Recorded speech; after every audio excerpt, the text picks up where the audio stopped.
Ladies and gentlemen, the Joseph Schlitz Brewing Company of Milwaukee, Wisconsin presents The Halls of Ivy, starring Mr. and Mrs. Ronald Colman.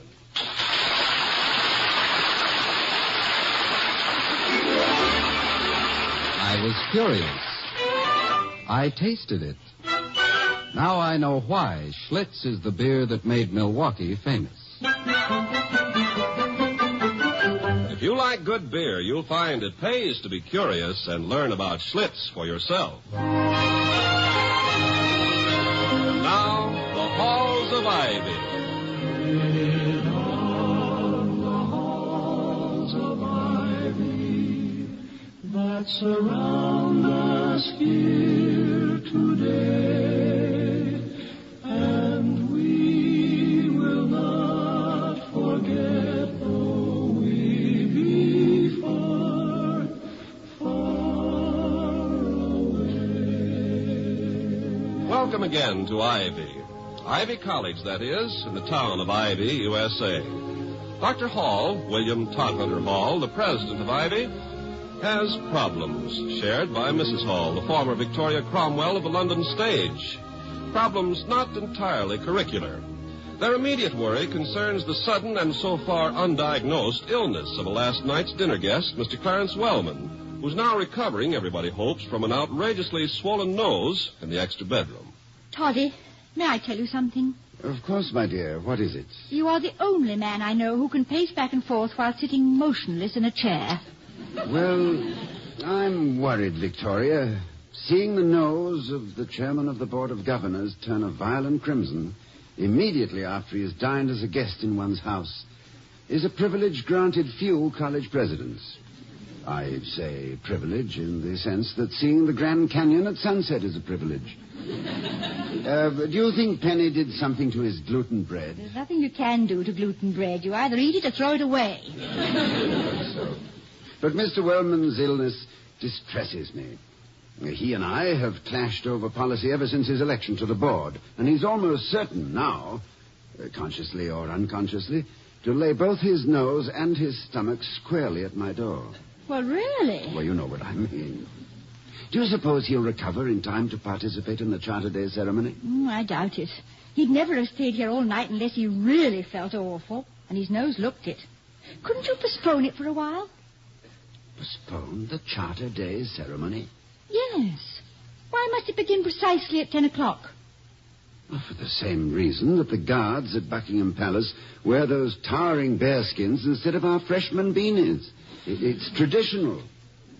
It's been traditional for the Charter Day ceremony to begin at 10 ever since that morning back in 1640, when the governor of the colony granted a small group of pirates, smugglers, and slave dealers the right to found the college for the propagation of all virtues. Virtues which, by the way, if practiced by the founders, would have kept them much too poor to do anything of the sort. Now, I... Lost the thread? I seem to have lost the entire spool. Yes. I was discussing tradition. Now, I hold no brief for tradition as such, but there are some traditions which are valuable and should, I feel, be maintained. Especially in these days, when the notion prevails that the highest aim of all human endeavor is to guess correctly, for a fabulous prize, the name of some popular song. I also... Excuse me, sir. Oh, what is it, Penny? A young man at the door. Says he's a photographer from some picture magazine. Oh, yes. Have him come in. Yes, sir. A photographer? Yes. The publishers phoned yesterday and asked if they could send someone to take pictures for an early issue. In addition to shots of the ceremony, they want a few of me. You know, the sort of thing, the president of Ivy having breakfast, donning his cap and gown, and... silly, of course, and a bother, but perhaps of value to the school. Shall I leave? Oh, no, not at all. I don't think you'll disturb him. He'll merely photograph me at this end of the room. Where are my cap and gown? On the chair behind you. Do I look all right? Like the very model of a college president. Dr. Hall? Yes, good morning. I'm Luther Bland of Exposure Magazine. Of course. How do you do? Victoria, may I introduce Mr. Bland? Mr. Bland? Vicky Cromwell, isn't it? Why, yes. Well, that is, I was before. I was in love with you once for a whole week. How how nice. When you entertained the troops at Anzio. Oh, you don't remember me, of course, but I can still hear you singing, "Cool ain't I the one, though." Mr. Bland, I was thinking that if you did come here to take pictures... Oh, yes, sir. Perhaps one of me is standing here, near the window. Would you mind raising the blind, sir, for a bit more light? Yes, sir. Now, how's that? Swell. Now, Mrs. Hall, if I could trouble you for a smile. Like this? Yes. Dr. Hall, you're throwing a shadow on her. Perhaps if you stood behind me. Oh, yes, of course. Good. Now, hold it, Mrs. Hall. Now, this might make a good one. One of me sitting at the table. Mrs. Here. Hall, I'd like one of you... Well, one of you with your eyes sort of crinkling above the rim of the coffee cup. How's this? Dr. Hall. Yes? If you held back the curtain, there would be a better highlight in her hair. Good. But stand back a bit further or you'll be in the frame. Yes, we mustn't have that, must we? A bit more crinkle, Mrs. Hall. Good. That's a very nice camera you have. I even remember the dress you wore at Anzio. Well, it was intended that everyone should. I used to own a camera.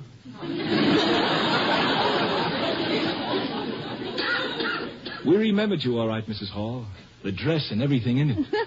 I'm very flattered, Mr. Bland. It was a Brownie box camera. First prize for Sunday school attendance. Sort of hold up the coffee pot, Mrs. Hall, as though you were about to pour. That's it. Had a little carrying strap, I remember. Now, Dr. Hall. Yes? How about one of you? Well, if you have any film left, Well, one of you with Mrs. Hall. Now, let's see now. Suppose she sort of fixes your tie. Oh, like this? Exactly. I think I'll shoot it over Dr. Hall's shoulder. No, don't turn your head around to me, sir. Look at her. Yeah, well, if I may suggest a caption, the former Miss Victoria Crumble, star of English stage and friend. Well, I think that will give me all we need on this angle. Really? All you need? Mm-hmm. Now, sir, can you tell me something about the ceremony itself so I'll have an idea on how to plan my shots? Well, at 9:55, there will be a knock at my front door. Mm-hmm. It'll be a messenger from the chief proctor. Customarily, the messenger is the youngest member of the student body. Who is it this year? A prodigy named Merton Savada, who is, I believe, not quite 14. A freshman at 13? No, not a freshman. He is at present working for his master's degree. He took his A.B. at Columbia last year. Then, at 10 o'clock, the procession will come to a halt in front of this house. And the chief proctor will knock upon the door 3 times with his staff of office.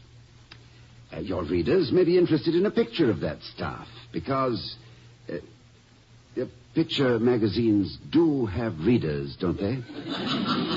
I think some of our subscribers can read. Yes.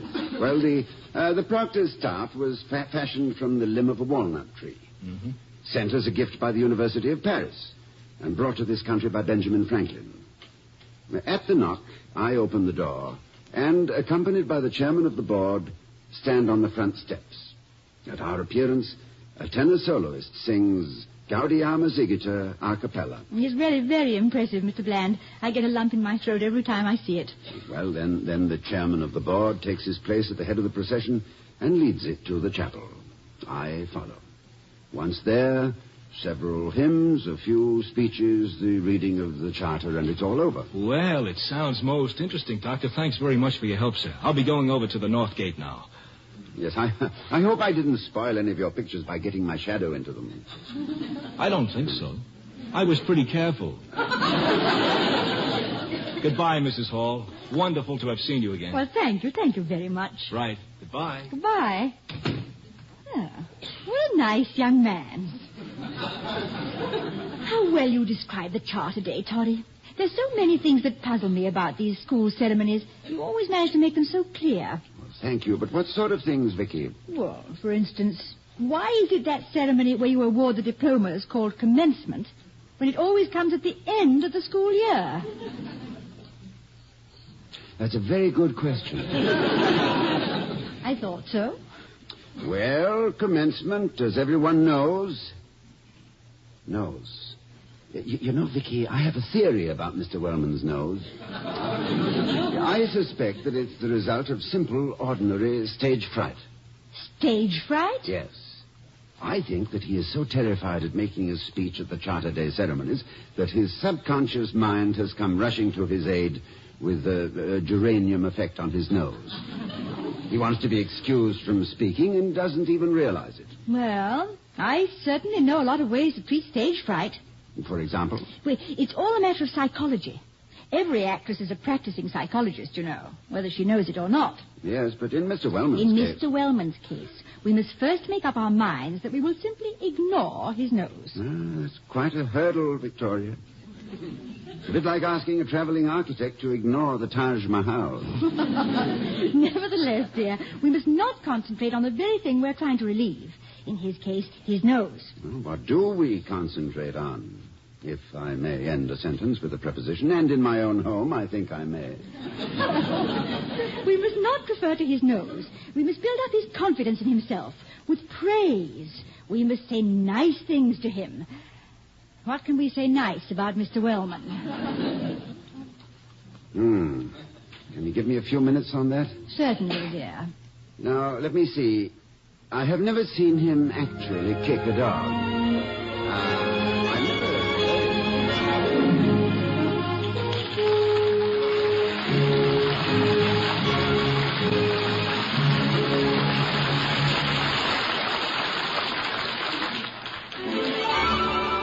I was curious. I tasted it. Now I know why Schlitz is the beer that made Milwaukee famous. Before we return to the halls of Ivy, starring Mr. and Mrs. Ronald Colman, let's visit a psychology professor on another campus. He wants to tell you how scientific curiosity led him to make a pleasant discovery. Well, I'm a professor, all right, but not the absent-minded variety. This is somewhat of a disappointment to my wife and 2 daughters who would like nothing better than a good excuse for directing my activities. As it is, they do pretty well without one. After last semester, for example, they packed me off to a dude ranch for a vacation. My instructions were to forget psychology and experiments. I tried. But the very first day, circumstances forced me to conduct what I like to call my favorite unsuccessful experiment. I was watching a group of guests come in from a horseback ride. It was hot that day, and they were tired and dusty, but our host seemed to know just what to do. He hustled out cool bottles of beer. Schlitz, I noticed from the labels. This beer was greeted with smiles of welcome that changed to looks of pleasure as the guests drank. I began wondering, as a psychologist, mind you, what there was about Schlitz to cause such a marked reaction of pleasure. So I tasted Schlitz, and my experiment collapsed. How could I maintain my scientific attitude when I wanted so hard to concentrate on the famous Schlitz flavor? I waited till next day to try another glass, and again had the same wonderful reaction. Now that I'm home, I keep my own supply of Schlitz. Of course, I'm no longer experimenting. I drink Schlitz for the pleasure it gives me. And when I serve it to my friends and I see the looks of satisfaction on their faces, I can't help thinking to myself, no wonder they call Schlitz the beer that made Milwaukee famous.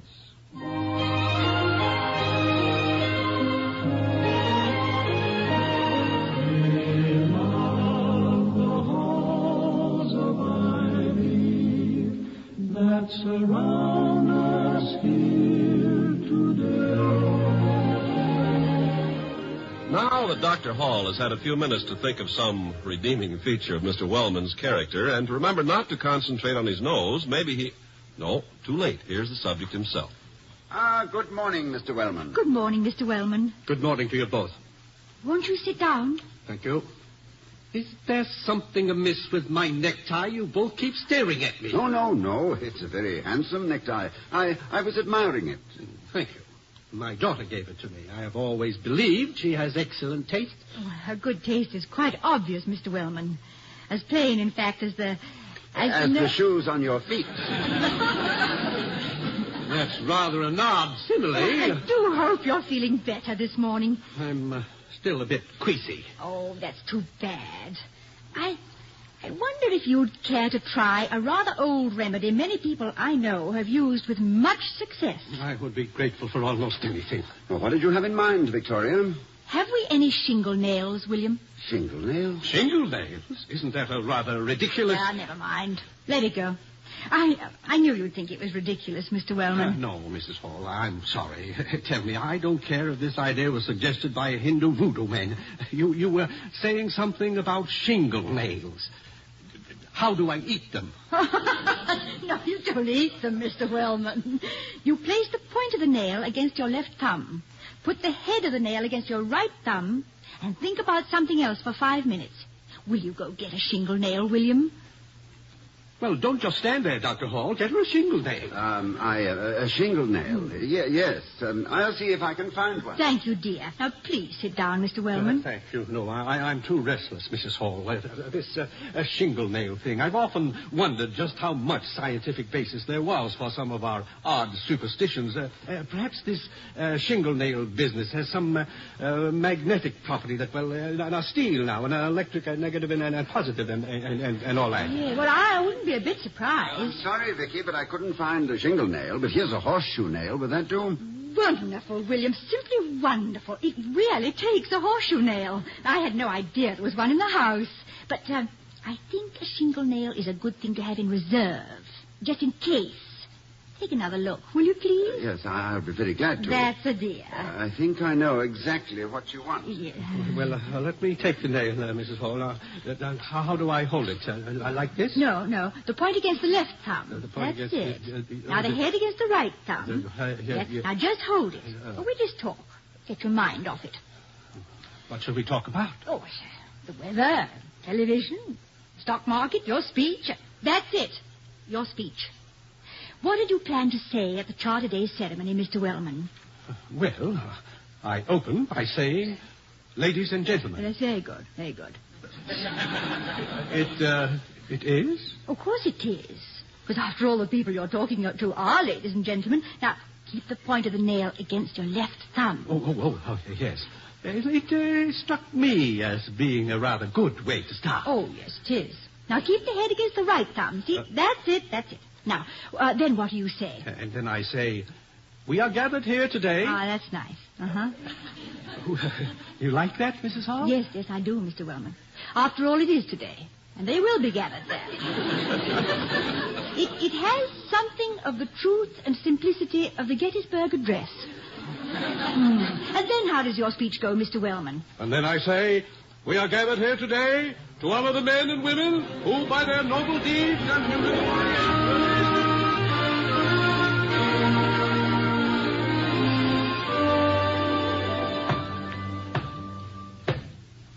William, the door. Yes, dear, I heard it. But that's your cue. Yes. I mean, you're on.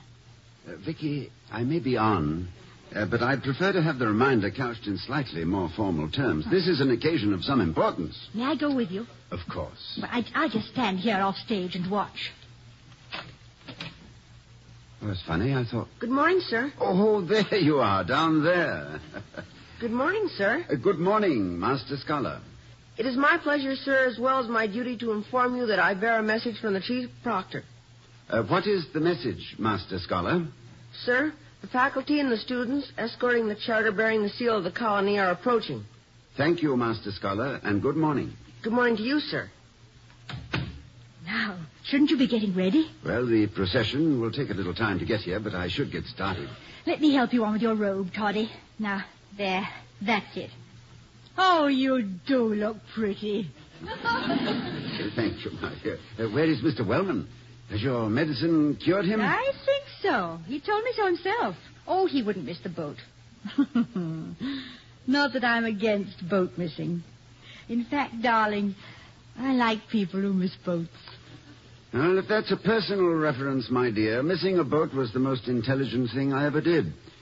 The young Professor Hall on board ship with only a few minutes remaining of his 5 months sabbatical in England.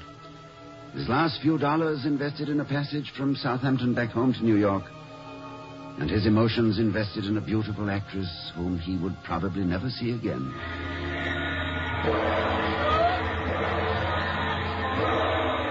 William, dear, that's the last going ashore warning. Yes, I know. And I haven't got a ticket. So if you don't mind letting go of me, I'd better be... Oh, that can't possibly be the last warning. They must give several. Good heavens, they don't expect people to dash aboard, hand somebody a basket of fruit and dash off again. Oh, Vicky, I wish they'd play something a little less sentimental, don't you? Yes. It's difficult enough to wish a friend goodbye on New Year's Eve without underscoring it like that. Oh, I hate saying goodbye to you anywhere at any time, Victoria. Oh, mere words at times like these. I haven't many words either, William. About 3, in fact. Little ones. 3 little words? For me? Vicky, you don't mean... Yes. I'll miss you. Oh. Oh, yes. That is 3 words, isn't it? You know, it's going to be hard to concentrate on my work when I get back to the United States. I like that. I'll forever be thinking such thoughts as, this is Monday.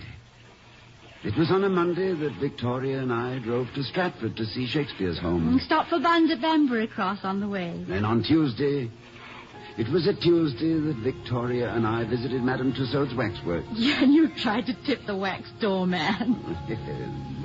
And on a Thursday, oh, Vicky, I wish we had it all to do over again. Perhaps we can. Sometime soon. I'm afraid not soon, dear. Professors don't get sabbaticals every year. I know. But the play I'm in might be produced in New York. When? Has it been... Did you... Has anything been said about it? No, but something's going to be. Oh, good. Vicky. Yes? Will you remember the address I gave you and write to me? Yes. Of course I will, dear. I promise. And if you let go my hands, I'll cross my heart. I don't want to let you go, Vicky. Ever. William, dear, I must leave. Yes, I know. Vicky, I love you very much. Will you marry me? Oh, you know I will. I thought you were going to leave without asking me. Yes, I almost did. Oh, darling. What's that? Oh, it's the steward. Yes, steward, take my luggage ashore. I'm not sailing. Come on, Vicky. William, dear, it's Mr. Wellman. Oh, good. He's just in time. I say, Wellman, take these bags off the ship. I'm taking the next one. Hurry now. That's a good chap. No, William. It's Mr. Wellman, our guest. Well, why doesn't he take the luggage, eh? Well, our guest. Were you talking about me, Dr. Hall? And what? Luggage? What luggage? Did I say... Oh, it's you, Mr. Wellman. I'm sorry. William, where have you been? I'm afraid I was a little bit at sea, my dear. Or almost. I'm sorry, Mr. Wellman. It was... Oh, good heavens. What's happened to your nose? It looks like a nose again. It doesn't, though, doesn't it? That's exactly what it looks like. That's a remarkable remedy you possess, Mrs. Hall. Horseshoe nail. Remarkable, entirely remarkable. And may I say, Dr. Hall, that your robe is extremely becoming? Thank you. Yes, I hope mine has as fine a drape. Well, I see no reason why it shouldn't. Then you'll be in the ceremony, Mr. Wellman. Oh, of course. Wouldn't miss it for the world. Going to read a speech. Yeah, darn good speech, too. Dictated it myself. Reminded Mrs. Hall of Lincoln's Gettysburg Address. Oh, I'm delighted. Here, let me help you on with your gown. Oh, yes, thank you. There it is. Our caps, if you please, Victoria. Thank you. Are you ready, sir? I am. My arm, Mrs. Hall. All ready, Doctor?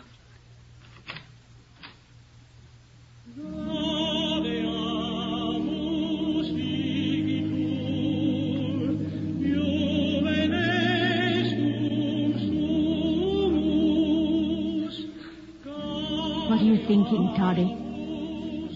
What I always think when I hear that sound. Socrates questioning the Athenian youth. Renaissance students obtaining licenses to beg their way through college. Dr. Einstein playing his violin. safe on the campus at Princeton instead of being a bit of charred bone at Buchenwald or Auschwitz. Sir Francis Bacon catching the cold from which he died by stuffing a fowl with snow to test the theory of refrigeration. And astronomers alone in observatories on cold and starry nights. And the inscription carved above the library entrance, "You shall know the truth, and the truth will make you free." Vicky, look. There goes Wellman. What the devil was that shingle nonsense you gave him? Well, it isn't nonsense if it works, dear. And it did work. Look at him. See how he's squared his shoulders. I just gave him back a little self-confidence, and his nose deflated like a great big red in a tube. It was fascinating. I imagine it was. Why don't you ever give me a treatment like that? You don't need it, Toddy. Oh, I'm not so sure of that today. I'm afraid this speech of mine is a trifle weak. Your speeches are never weak.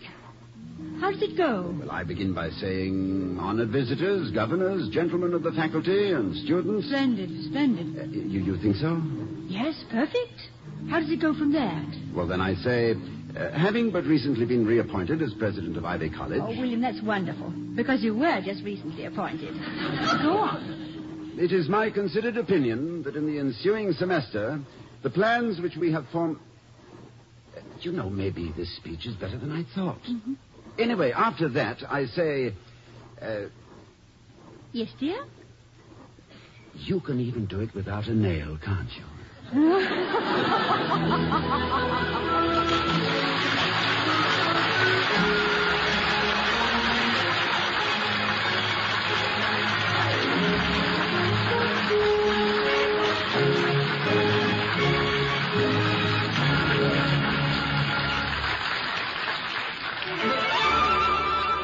I was curious. I tasted it. Now I know why Schlitz is the beer that made Milwaukee famous. And here again are Mr. and Mrs. Ronald Colman. My dear, your choice of that horseshoe nail I thought was very silly at first, but I'm beginning to regard it as being richly symbolic. Symbolic? For what, for goodness sake? Well, of Mr. Wellman's being continually underfoot. Did I ever recite my little verse on superstition? I rather fancied myself as a poet when quite young. Go on, I'd love to hear it. Well, to the best of my memory, it went, from ancient days the symbols came. The sign, the amulet, the charm, the seal, the ring, the coin, a name to conjure with and shield from harm. Faith in and dread of all these things is one of man's great racial quirks. But down through time the question rings, why scorn the gimmick if it works? Oh, darling, I do think that's wonderful. But is it just superstition when it works? Do you mean that? Vicky, that's why poets live in inaccessible garrets, so no one can ask them what they mean. Good night, everyone. Good night.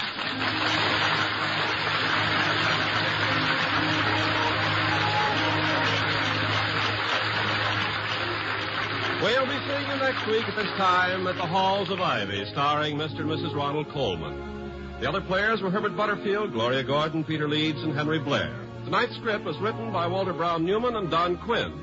Our music was composed and conducted by Henry Russell. The Halls of Ivy was created by Don Quinn, directed by Nat Wolf, and presented by the Joseph Schlitz Brewing Company of Milwaukee, Wisconsin. Ken Carpenter speaking.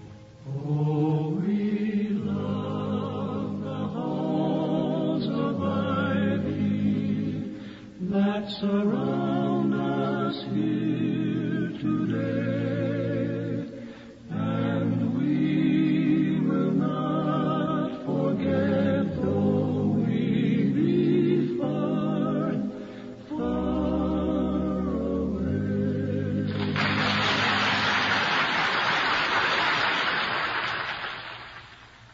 Next, hear We the People over most of these same NBC stations.